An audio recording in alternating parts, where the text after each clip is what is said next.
Let us attempt these MCQs. Which of the following is not an example of machine used as a force multiplier? Remember these kind of questions whenever the incorrect or not statement is coming, we have to take, a note of that. Otherwise, we may choose the incorrect option. Okay, so I've highlighted they are asking for the wrong statement. Let's read. A jack used to lift a car, of course, it is correct. A single fixed pulley used to lift a bucket of water from a well. So that is not as a force multiplier. Yes, it is a simple machine, but it is not a force multiplier. It is just used to change direction. For example, if this is that fixed pulley we are using and we pull it from here, so the same velocity this mass will come up. It is not like we are exerting lesser force and here the load is bigger than that. So if it is 10 Newton pull effort, the load is also pulled of the same magnitude. We are not multiplying force here. There is no mechanical advantage here. There is a mechanical advantage of 1 or velocity ratio of 1. So a single fixed pulley used to lift a bucket of water is not an example of machine used as a force multiplier. C is a bar used to lift heavy stone. Yes, it is. We multiply that force. A wheelbarrow used to carry a load. Again, this is also a force multiplier. We get more force output and we give less force as input. Let's go to the next question.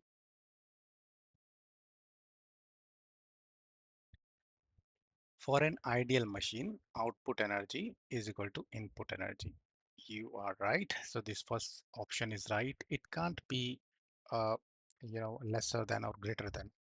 Why? Because if they are asking about the ideal machine, practically it can happen in daily life machines, this can be different. But when we are saying it is ideal, it means whatever energy we give in, the same energy we get out.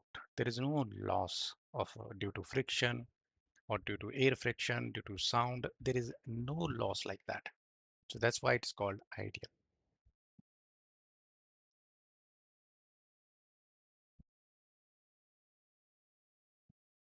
Which of the following statement is incorrect? Again, I have you know underline it that we are asking for the incorrect statement. Now for a machine, velocity ratio does not change. This statement is correct. So the velocity ratio depends on the geometry, like how the pulleys are, how the lever lengths are. So it depends on the how the machine is configured, what is the geometry it is about, and that does not change. So it is like on paper, we cannot say it will change. So when we are designing a machine, the velocity ratio is already calculated. So it will not change. Okay, let's see the second option. Due to friction, mechanical advantage of a machine increases. No, no, it goes other way. It decreases actually. It decreases. So it's a incorrect statement. So this is what the answer is, option B here. But why we are saying it? Because see, mechanical advantage mean we are putting less force and getting, let's say, two times of force. But if there is a friction, what will happen if we are putting 1 Newton of force, we will not get double. We'll get like one and a half. Because now some part of force or some part of my energy giving in is getting wasted. It is getting dissipated. The third option is correct. See, for an ideal machine, work output is equal to work input. How much work you can give in for ideal, it will be equal. D, for an ideal machine, mechanical advantage is numerically equal to the velocity ratio. So that is the formula. We should know the relation between velocity ratio and mechanical advantage. It goes like this. So mechanical advantage will always be efficiency times velocity ratio. Okay, so the ideal machine has 100% efficiency, or in terms of, if we say fraction, eta will be 1. Otherwise, it will be a fraction of velocity ratio. So now if we put 1 here, we can say the mechanical advantage is equal to velocity ratio. When that will happen? Only in the case of ideal machine. So this is also correct. So B option was incorrect. Let's go to the next question. Which of the following relation is wrong? So input is what effort we are giving and displacement of the effort. So correct. Work output is the load we are picking and displacement of load. This is also correct.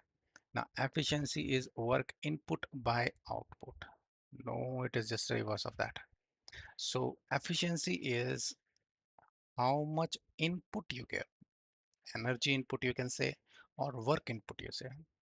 And out of that, how much you are getting output, how much output you are getting. So this can be confusing formula. So we should know that for efficiency, we take output in the numerator and the denominator input. So for example, if we are giving 100 joules of input, work input, and we are only getting 50, the output we are getting 50. So what will be the efficiency? It will be 0.5. It means only 50% of input, 50% of input is getting converted into the output, which we are going to use. So that is why the eta will be 0.5. So this was wrong numerically. D option, mechanical advantage is equal to velocity ratio into efficiency. So this is correct, right? So this is the relation between mechanical advantage and velocity ratio. So the maximum what can happen, eta can be 1 for ideal machines. So the relation is like this, eta into VR, velocity ratio.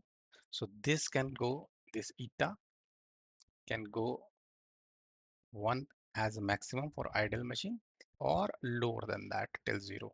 So it can be 0.5, 0.6. So mechanical advantage will be always a fraction. So this is what the formula is they have written like, right? Just rearranging efficiency they have given here, velocity ratio they have given here. Okay.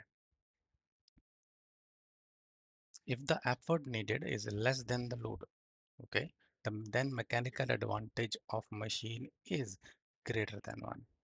Okay, so the mechanical advantage we had defined like that, load divided by effort.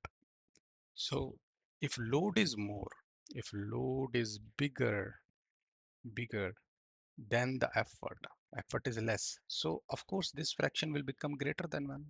What they mean to say, like if it is in numerator the value is more and in denominator it is less, so what will happen to the fraction? Of course, it will be greater than 1. If you solve this, it will be 2.5, which will be greater than 1, right? Just mathematically understanding. So if we know the formula, we can guess like what will be greater than or less than 1 or equal to 0 like that. So A option is the correct option. Let's go question number 6. Select the incorrect statement. So incorrect, I will say that we have to put the crosses if we find a wrong statement. Okay, a machine always has a efficiency less than 100%. That is correct. They are saying about the practical machine, right? They are not written here ideal machine. So they are talking about the practical daily life machines. They always have 100%, less than 100% efficiency. Machines can't be perfect in daily life. They have energy losses. So this is correct. The mechanical advantage of a machine can be less than 1. Of course, if it is a speed multiplier, not a force multiplier, then the mechanical advantage of machine can be less than 1. See, a machine can have mechanical advantage greater than its velocity ratio. This can't be possible. This can't be possible. Why?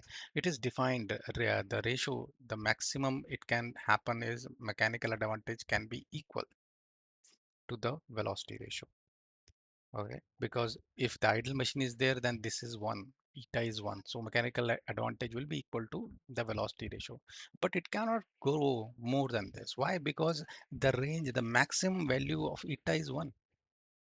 It can't be 2. 2 is not a efficiency. We cannot get efficiency of 2. So the number 2 will never come. The number greater than 1 will never come in this formula. So mechanical advantage can never be more than VR. Maximum for ideal machine, it can be equal. Let's see the D option. A machine can be used as a speed multiplier. Of course, it can be used. Okay, we have to trade off whether we want a force multiplier or a speed multiplier. So machine can be used as designed for multiplying speed or multiplying force. So this is also correct. So the answer was option C. This is incorrect.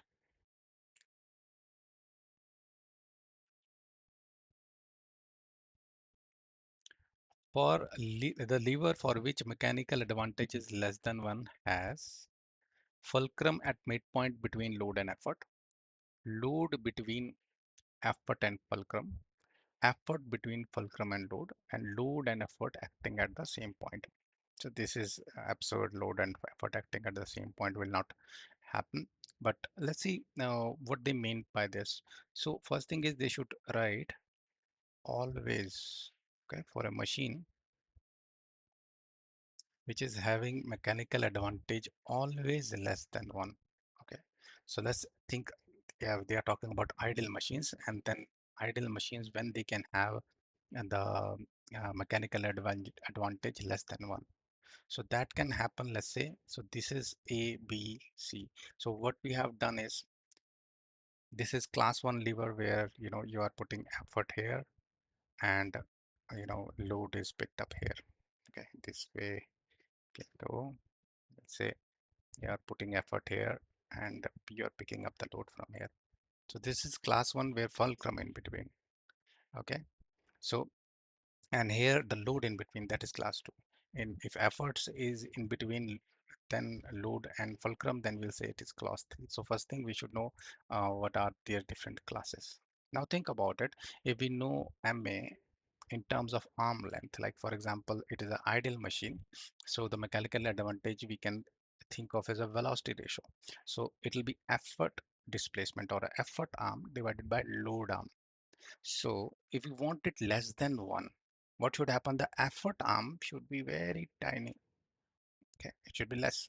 And the load arm should be big. I'm just trying to explain you figuratively, showing it a small text and bigger text. So this arm should be very small. So can you see where the effort arm will be less? So in class 3, if you see the effort, because it is in between, this will be the arm of effort and this will be arm of load. So can you see this is matching our condition for less than 1. Load arm is bigger and effort arm is smaller. So in this class 3 levers, we will always have mechanical advantage less than 1. We will get speed multiplication in this case. Let's go next question. Class 2 levers are designed to have. So first you should know in class 2 lever the load is in between. Effort is sidewise, fulcrum is this side. So if you think about this and keep this formula in your mind, you will be able to answer these questions very easily. Remember mechanical advantage, if it is an ideal machine designed to have, means VR is equal to MA. So we can apply the same formula for mechanical advantage here also. Generally, we mechanical advantage in terms of load and effort, it is the reverse of it. Like this is the load divided by effort. But here we are talking about forces. In terms of lengths, it's just reciprocates. We have to switch it. The effort arm will be above and load arm will be down. So that distinction you should have in mind. So the class 2 levers are designed, it means they are telling about ideally. So what will happen? The weight will be in between. So now what will happen? Let's see. So here is my load arm and here is my effort arm. Which one is bigger? Effort arm is bigger, right? It will be always bigger because we have to keep load in between. So the distance from fulcrum will be always lesser, right, than the effort arm. So the effort arm becomes huge and load arm is less. So of course this fraction will give you MA greater than 1. This fraction will become greater than 1. Like for example, we are saying effort arm is 3, let's say, and load arm is lesser than that, 2. So what will it give? It will give 1.5, which will be greater than 1. So this way we can say the C option is correct. Let's go next. The lever shown in figure is fulcrum is in between, then it is a class 1 lever. So we already understood what is in between. There are three things: effort, fulcrum, and load. So what is in between? If fulcrum is it between, we will say it is first class. If load is in between, we will say it is second class. And if it is effort in between, then we will say it is a third class. Okay, so this is how we identify which kind of lever is, or which kind of lever is shown, which kind of simple machine is there. So this is the class 1 lever. This is option 9. Okay, let's go question number 10. Which class of levers have effort and load on the same side of fulcrum? So just try to put a bar and understand like that. Okay, so if you see, the first class will have fulcrum in between, so that can't be right. So effort and load will be on either side, not the same side.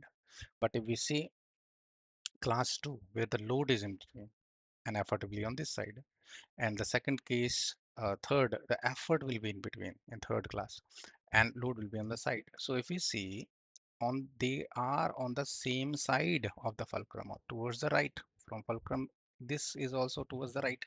So effort and load in the class 2 and class 3, they'll be on the same side. So option D is the answer.